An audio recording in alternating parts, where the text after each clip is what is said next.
Light house keeper का रहस्य। तूफान के चलते लहरें ऊबड़ खाबड़ चट्टानों से टकरा रही थी। एल्डमूर के छोटे से तटीय शहर में लाइट हाउस ऊंचा और अडिग खड़ा था। इसकी किरणें समुद्र के संरक्षक की तरह अंधेरे को चीरती हुई निकल रही थी। इसकी दीवारों के भीतर 72 वर्षीय इवान कार्टर रहते थे, जो एक अंतःप्रिय लाइट हाउस कीपर थे और जिन्होंने 4 दशकों से टॉवर की रखवाली की थी। इवान नियमित दिनचर्या का पालन करने वाले व्यक्ति थे। हर शाम वे लेंस को सावधानीपूर्वक चमकाते थे, ताकि नाविकों को सुरक्षित स्थान पर ले जाने के लिए रोशनी अच्छी तरह से चमके। हालांकि वे शायद ही कभी शहर में जाते थे, लेकिन स्थानीय लोग उनका सम्मान करते थे, भले ही उन्हें उनका शांत व्यवहार और एकांत जीवन अजीब लगता हो। लेकिन इवान के पास एक रहस्य था, जो हर बीतते साल के साथ उनकी आत्मा पर भारी पड़ता गया। एक दुर्भाग्यपूर्ण रात, इसी तरह के एक तूफान के दौरान एक जहाज के डूबने से इवान की जिंदगी बदल गई थी।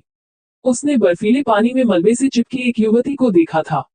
प्रचंड तूफान को धता बताते हुए उसने उसे बचाने के लिए समुद्र में जाने का साहस किया था। लेकिन जब वह उसके पास पहुंचा, तो उसने एक छोटे से बंद बक्से को पकड़ लिया और उसे जाने देने से इनकार कर दिया। इवान उसे किनारे पर ले आया, लेकिन वह अपना नाम या बक्से में रखी सामग्री बता पाने से पहले ही उसकी जान चली गई।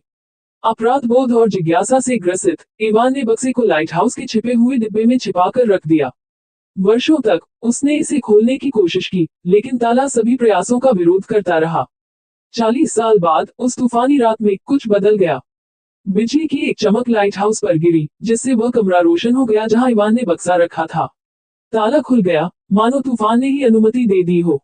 अंदर पत्रों का एक बंडल और एक युवा महिला की एक तस्वीर थी, जिसमें एक पुरुष और एक बच्चा था। पत्रों ने प्रेम, विश्वासघात और तस्वीर में दिख रहे बच्चे तक बक्सा पहुंचाने के वादे की कहानी बताई।